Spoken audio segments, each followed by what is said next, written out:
Have you ever really stopped to wonder about the power of a simple touch? How something so light, so simple, can feel so profound? Well, today, we're going to unlock the incredible science behind that very feeling. You know the feeling, right? A comforting hand on your shoulder, a gentle touch that just seems to shift your entire state of being. But when you ask how it works, the explanations tend to get a little fuzzy, a little vague. Why is something so fundamental to our experience so darn hard to pin down?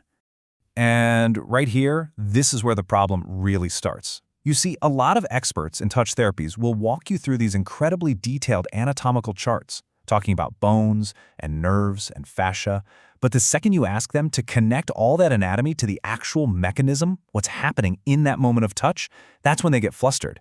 It's like they had the beginning and the end of a story, but the most crucial part, the middle, is just missing. And that missing piece is what we're calling the 5-gram mystery. It all centers around this tiny, almost weightless amount of pressure you hear about all the time in therapies like craniosacral work. But what is this 5-gram touch really doing? Let's dig in.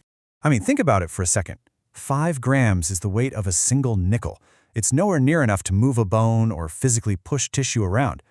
So if it's not a mechanical force, then what is it? What kind of information is actually being transmitted? What is this tiny specific pressure really accomplishing on a biological level? That's the mystery we are here to solve. All right. So to find the real answer, we first have to deconstruct the old explanations, what we're calling the master's code, and see exactly why they just don't hold up. Now, what's so fascinating here is how it reveals a really common rhetorical trick. An expert will spend forever on complex anatomy you probably already know, and then they'll jump straight to a long list of amazing benefits that you, of course, desire.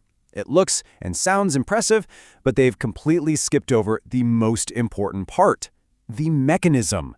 That missing 1% in the middle, that's where the magic, or rather the science, is supposed to happen. So, here's the crucial difference. The scientific method is about forming a theory and then testing it, drawing the target and then shooting the arrow. But a lot of these other explanations work completely backward. A sensation occurs, and then a mystical-sounding theory is invented to fit that experience. It's literally like shooting an arrow into a wall and then drawing a bullseye around wherever it landed. It always looks perfect, but it explains absolutely nothing. So if the old explanations are flawed, where do we find the real answer? Well, it all starts by rethinking the largest organ in your body, your skin. Turns out it's not just some protective wrapper, it's an unbelievably sophisticated sensory system. You could even call it a third brain. And get this, check out how insanely sensitive it is. There's a receptor in your skin called a Meissner corpuscle that can detect a touch as light as 1/100,000th of a gram. That is a level of precision that it makes our most advanced electronics look clumsy by comparison. And it's not just about pressure either. Another receptor, the Pacinian corpuscle, can sense a physical displacement of just 1/10,000th of a millimeter. Your skin is basically a high-fidelity biological scanning array, constantly gathering just immense amounts of data from the world around you.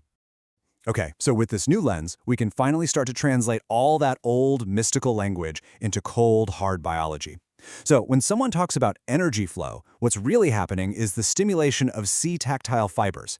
These are specific nerves that send emotional data straight to your brain. Unblocking meridians, that's actually the triggering of neuroreflexive pathways, we're moving from pseudoscience into real biology. So how does the skin decide which signals to even process? This is where it gets really fascinating. Think of something called the tilapia effect. Human skin grafts often get rejected by the immune system, right? But sterile tilapia skin can be used on burn victims because its biological signal is so pure and non-threatening that the body's defenses don't attack it. Your skin has a firewall and access protocol that is constantly scanning signals to see if they're safe or hostile. And this brings us to a pretty revolutionary idea. If the skin is a sophisticated receiver, then the practitioner isn't a magician or a healer in the mystical sense. They are a biological tuner. Let's put it side by side. The old view saw the practitioner as a channel for some kind of external cosmic energy. But the new model? It reframes them as a highly calibrated signal generator. Their job isn't to push or pull, but to generate a pure, coherent biological signal that the patient's third brain, their skin, can actually understand and accept. And we can even start to quantify this stuff. A practitioner's focused attention isn't just some spiritual concept. It literally creates a high signal-to-noise ratio in their touch. filtering out all the jittery noise from their own nervous system. Their coherence can lead to something called biophase locking or entrainment, where two nervous systems literally start to sync up. Even a practitioner's emotional state matters. A calm, non-threatening presence, what some traditions might call virtue or right intention, acts as a key part of this biological firewall protocol. It sends a clear signal of safety that won't trigger the patient's defenses. So, you've got a hypersensitive receiver, the skin, and you've got a high-precision tuner, the practitioner. When they come together in just the right way, something incredible happens. We unlock the body's own code for self-healing. And it's a clear biological chain reaction. First, the input. That pure touch signal bypasses the skin's firewall. Second, processing. The nervous system decodes this safe, coherent signal. Now, this can trigger a release of stored emotional tension, a process sometimes called somato-emotional release, where the body finally lets go of the physical imprint of past stress. And then finally, the output. The brain releases a flood of powerful, self-healing chemicals. And we're not talking about anything mystical here. We are talking about the real deal. Endorphins, the body's natural painkillers, dopamine, the molecule of reward and pleasure, and oxytocin, the hormone of bonding and safety. The right touch doesn't add anything to you. It unlocks the pharmacy you already have inside. And just like that, the whole confusing, mystical narrative is replaced with a simple, elegant, and totally testable model. Input, processing, output. See? Touch isn't magic. It's a biological information system.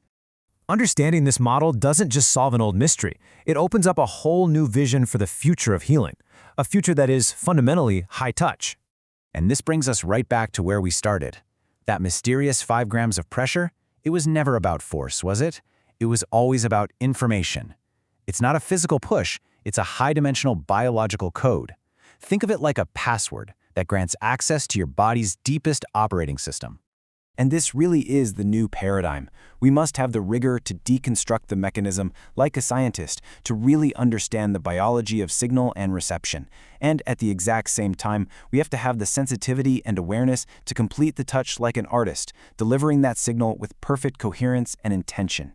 And that leaves us with a pretty powerful final thought. For decades, we've looked for healing in bottles and in machines. But what if one of the most powerful, precise, and sophisticated medical tools we have has been with us all along?